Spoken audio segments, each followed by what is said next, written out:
Hello students, myself Abhilash, biology lecturer, Vishwamanava Composite PU College Chitradurga. Today we are going to discuss a new chapter of second PU biology, that is organism and population. Introduction. Ecology is the subject which studies the interactions among organisms and between the organism and its physical environment. There are mainly four levels of biological organization, which includes organisms, population, communities, as well as biomes. Organism at its environment. Ecology is the organismic level, is essentially physiological ecology which tries to understand how different organisms are adapted to their environments in terms of not only survival but also reproduction. Organisms get adapted to their environment for their survival and reproduction. The rotation of Earth around its axis brings about changes in the environment, leading to different seasons. This leads to the formation of various biomes such as desert, grassland, etc. Then, biome is a community of plants and animals that have common characteristics for the environment that they exist in. Formation of biomes depends upon two characters, namely annual variation in the intensity and duration of temperature and annual variation in precipitation. Components of ecosystem. There are two components are present. First, we discuss major abiotic factor, which includes temperature. The average temperature of land varies seasonally. It decreases progressively from the equator towards the poles and from plains to the mountain tops. And some organisms that can tolerate and through wide range of temperature, we call them as euthermal organisms, and some organisms that can tolerate and through in a narrow range of temperature, such organisms we call them as stenothermal organisms. Then water. The productivity and distribution of plants in a geographical area is heavily dependent on water. The quality of water is dependent on the chemical composition and pH. The salt concentration of water is measured by salinity in the unit parts per thousand. Inland water have salinity less than 5 ppm, whereas seawater have a salinity 30 to 35 ppm, and hypersaline lagoons have salinity more than 100 ppm. Some organisms that can tolerate wide range of salinities are called euryhaline organisms, and some organisms that are tolerate narrow range of salinities are called stelohaline organisms. Third abiotic factor is light. It plays an important role in the physiological and survival of autotrophs as it helps them to prepare food via photosynthesis. Light plays a key role in flowering in many plant species as it helps in meeting their photoperiodic requirement. Fourth abiotic factor is soil. The quality of soil is determined by the following components, that is soil composition, grain size and aggregation. The nature and properties of soil depends upon following factors, which includes climate, weathering process, weathering whether soil is transported or sedimentary, how soil development has occurred. Vegetation in an area to a large extent depends on soil parameters like percolation and water holding capacity, pH, and mineral composition. Response to abiotic factors. How the organisms are response for abiotic factor, in that the first thing we discuss is homeostasis, the ability to maintain constant body temperature by an organism despite varying in external environmental conditions. This we call them as homeostasis. Aves and mammals undergo homeostasis. How do organisms cope up with variation? So, if an organism cope up with this environmental condition, there are various possible ways the organisms cope up with changes in environment. There includes regulators, conformers, migrate, and suspend. Let's discuss one by one. Regulate. Organism maintain homeostasis by physiological means which ensures constant body temperature called thermoregulation and osmotic concentration called osmoregulation. Example, all birds and mammals and very few lower vertebrate and invertebrate species. Next, conformers. Conformers involves organisms that cannot maintain constant body temperature. Their body temperature changes with ambient temperature. exhibited by 99% of animals and nearly all plants. Aquatic animals, the osmotic concentration of body fluid changes that with that of ambient water osmotic concentration. Then why very small organisms are rarely found in polar region? Thermoregulation is energetically expensive for many species. Heat loss or heat gain is a function of surface area. The small animals have larger surface area relative to their volume. Then migrate. It is a mechanism where organisms move temporarily from the stressful habitat to more hospitable area and return when the conditions are favorable. Birds undertake long distance migrations in winter. The Kielado National Park at Bharatpur in Rajasthan hosts thousands of migratory birds coming from Siberia and other extremely cold northern regions. Suspend. It is a mechanism employed by bacteria, fungi, lower plants, and some animals to survive the unfavorable condition. Thick walled spores are produced by bacteria, fungi, and lower plants. These spores can germinate under favorable conditions. Seeds of higher plants germinate under favorable conditions. During unfavorable conditions, they go to a state called dormancy where the metabolic activities are reduced.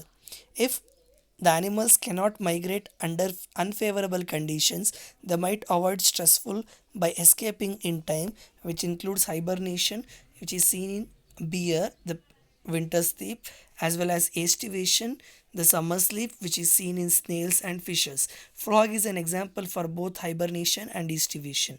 Next, diapause, the delay in development, which includes some species such as zooplanktons. Next, we have adaptations.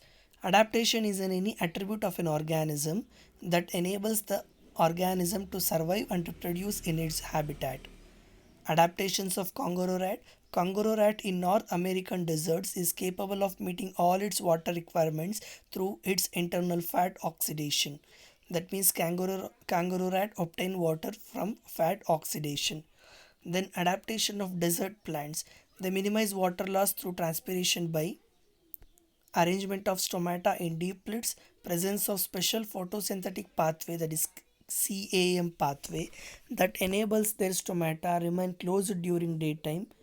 And some desert plants such as Apuntia, they have no leaves and they are reduced into spines, and the photosynthetic function in case of Apuntia is carried out by green flattened stems.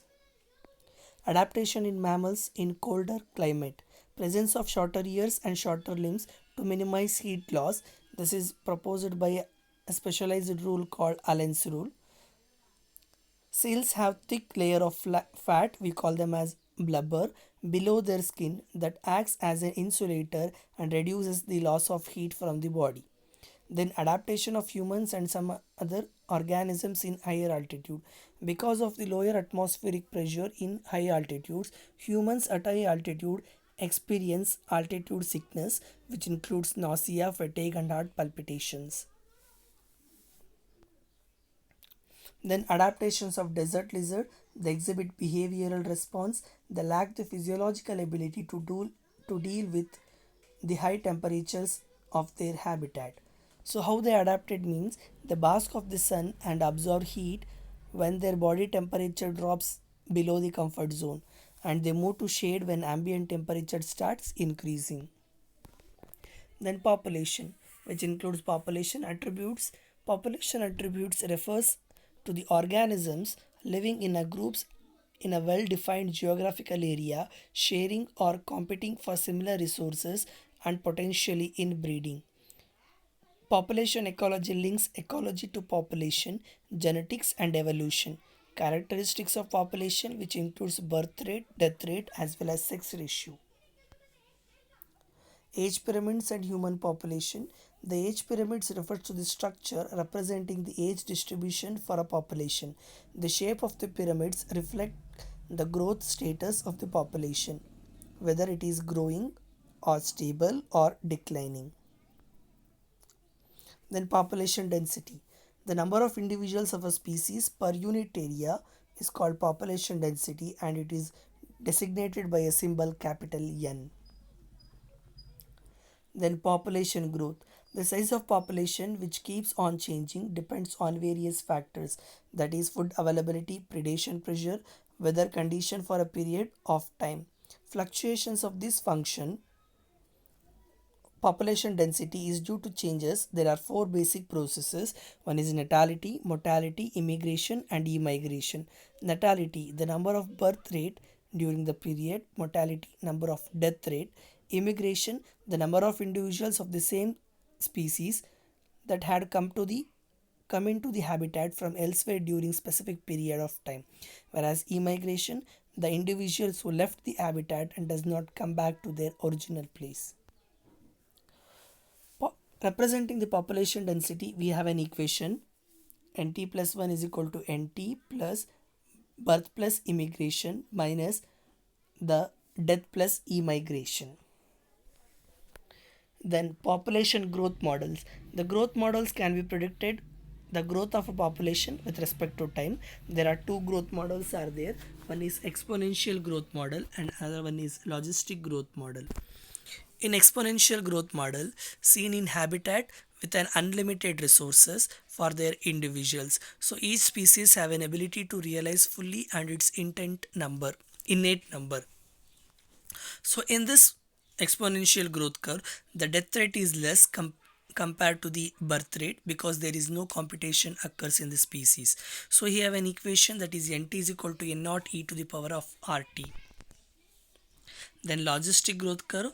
So in this growth curve, this is the most realistic one in which the logistic growth curve early, if you see the growth curve, we can analyze that the population growth is gradually increases and finally it reaches to the carrying capacity, that is K. Thus we have an equation dN by dt is equal to Rn K minus N by K. Then we have a shorter concept, life history and variation. Populations have evolved to maximize their reproductive fitness and also called Darwinism fitness in habitat in which they live.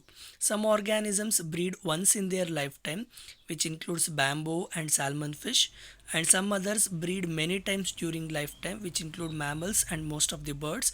Some produce large number of small sized offsprings, which includes oysters, and some others produce small number of large sized offsprings, which include mammals and birds. Then population interactions. In nature, plants and animals and microbes do not and cannot live in isolation, but they have to interact with one another. So here we have some population interactions. So let's discuss one by one. Usually we have some population interactions in this slide, which includes mutualism, competition, predation, parasitism, commensalism and amensalism. In mutualism, both the species are mutually benefited and no one is harmed. In competition, both are harmed, no one is get benefited. In predation, one is benefited known as predator and another one is harmed known as prey. In parasitism, one is benefited known as parasite and other one is harmed known as host. In commensalism, one is benefited and another one is neither benefited nor harmed. In amensalism, one is harmed, another one is neither benefited, in another one is neither benefited nor harmed. Next, predation. It is an interspecific interaction where species A, that is predator, kill or consumes the another species, that is prey. So here predator get benefited and prey become affected. Role of predator. Predator acts as conducts for energy transfer across trophic levels. Predator keep the prey population under control. They are help in maintaining the species diversity in a community by reducing the intensity of competition among competing prey species. So here we have an examples of few, which includes prickly pear cactus introduced into Australia causes havoc by spreading rapidly into millions of hectares of rangeland. So if predators are attacking, the prey also develops some adaptations. Some species of insects and frogs are cryptically colored. They undergo camouflage mechanism. The monarch butterfly is highly distasteful to predator. So because of this chemical, the bird cannot come and eat this monarch butterfly. Presence of thorns in certain plants such as acacia and cactus, production of production and storage of toxic chemicals by plants. Then parasitism is a type of interaction where one of the two interacting species parasite benefit and other species is get affected. That is host is get affected. Majority of the parasites harm the host. They may reduce the survival, growth and reproduction of the host and reduce its population density. They might render the host more vulnerable to predation by making it physically weak. Adaptation of parasite, loss of unnecessary sense organs, presence of adhesive organs or sucker buckling into the host, loss of digestive system, high reproductive capabilities. Parasites life cycle involves one or two intermediate hosts. The human liver fluke depends on two intermediate hosts, that is snail and fish, to complete life cycle. The malarial parasite needs a vector mosquito to complete its life cycle. Ectoparasites, parasites that feed on the external surface of the host body, which includes lice on human, ticks on dog. Endoparasites, they are the parasite that live inside the host body at different sites. They may be found in liver, kidney, lungs, blood, RBC, etc. Example tapeworm, plasmodium, hookworm and liver fluke. Brood parasitism. It is observed in birds. The parasitic bird lays its eggs in the nest of its host and let the host incubate them unknowingly. The eggs of the parasite bird have evolved to resemble the host egg in size and color to reduce the chances of host bird detecting the foreign eggs and ejecting them from the nest.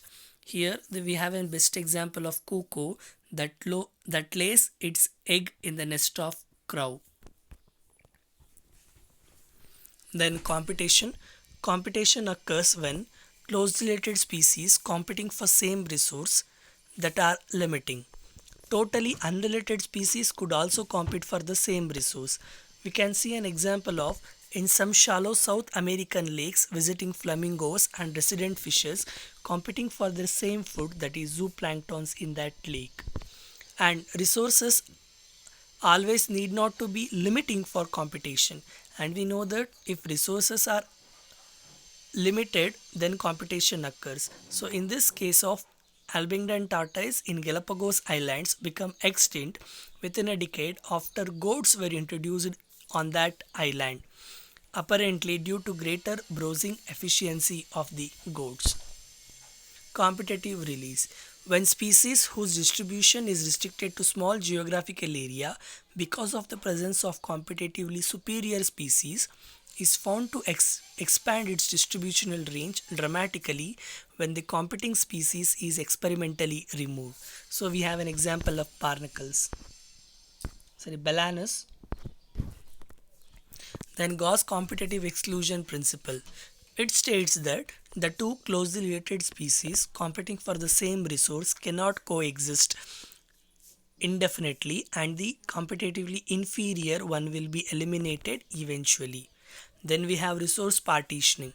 If the two species competing for the same resource, they could avoid competition by choosing different times for feeding or different foraging patterns. So this can be observed in the warbellers. Then commensalism. It's a kind of interaction where one species benefits and other one is neither harmed nor benefited. So here we have an example of orchid growing on epiphyte on mango branch, barnacles that growing on back of whale and the clownfish as well as sea anemone. The fish gets protection from predators which stay away from the sighting tentacles of sea anemone. Then mutualism is a kind of population interaction by which both the interacting organisms are benefit to each other. We have an example of lichens. So lichens consist of algae and fungi and both are mutually benefit to each other. Then we have one more example of pollination and coevolution of mutualists. Then we have pseudocopulation. It can be seen in Mediterranean orchids where we can observe sexual deceit to get pollination in done by a species of bee. One petal of its orchid flower bears an uncanny resemblance of female of the bee in size, color and marking. The male bee is attracted to what it perceives as female, pseudocopulates with the flower. During that process, it dusted the pollen from the flower. When this same bee pseudocopulate with another flower, it transfers the pollen to it and thus pollination continues. Next, we have some neat questions here. Art ecology is the relations of heterogeneous population to its environment. Option B, relation of individual to its environment. Relation of community to its environment. And with option D, relation of biome to its environment. For this, the correct option is option A, relation of heterogeneous population to its environment. Ecology is the study of interactions among organisms and between the organisms and their biotic and abiotic environment. The study of reciprocal relationships between every stage of development by a population, species, and individuals and its environment is called ontology. Then, second question. Ecotone is option A, polluted area, the bottom of the lake. Option C, a zone of transition between two communities. As option D, a zone of developing community. For that, the correct answer is option C, a zone of transition between two communities, because the adjacent biotic communities do not always have sharp lines of demarcation between them. There are usually transition zones, the ecotones between them. An ecotone often has some populations from each adjacent community and some characteristics of itself. A biosphere is option A, a component of the ecosystem composed of all plants present in soil, life in the outer space. Option D, composed of living organisms present on earth which interact with physical environment. So that correct answer is option C. Biosphere is the largest unit in ecological hierarchy and includes all the ecosystem of the world. Then fourth question, ecological niches. For this, the correct answer is option C, the physical position and functional role of species in the community. Niche literally means a specific place. However, in ecology, it is generally used for an habitat as well as role of species or population in a community. According to Allen's rule, mammals from colder climates have, it is general question, they have shorter ears and shorter limbs. Option D is the correct answer. The salt concentration of the sea measured in parts per thousand. So the salt concentration of sea is nearly 30 to 35 ppm. Option D. Next, seventh question. Which of the following forest plants controls the light conditions at the ground? For that, the correct answer is tall trees, because tall trees form the canopy of the forest, that is the roof of the forest, thus controlling the amount of light reaching the ground. Then eighth question, what will happen to a well-growing herbaceous plant in the forest if it is transplanted outside the forest in a park? Option E, it will grow normally. Option B, it will grow well because it is planted in the same locality. Option C, it may not survive because the changes of its microclimate. Option D, it grows very well because of the plants get sunlight. For this, the correct answer is option C. It may not survive because of change of its microclimate.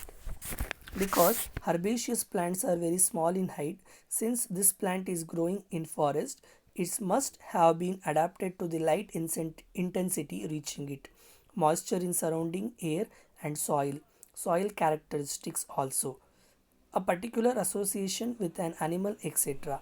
This conditions the microclimate of this plant. If this plant is transplanted to a park outside the forest, this microclimate might get lost partially or completely because of which a plant might not be able to survive. Thank you.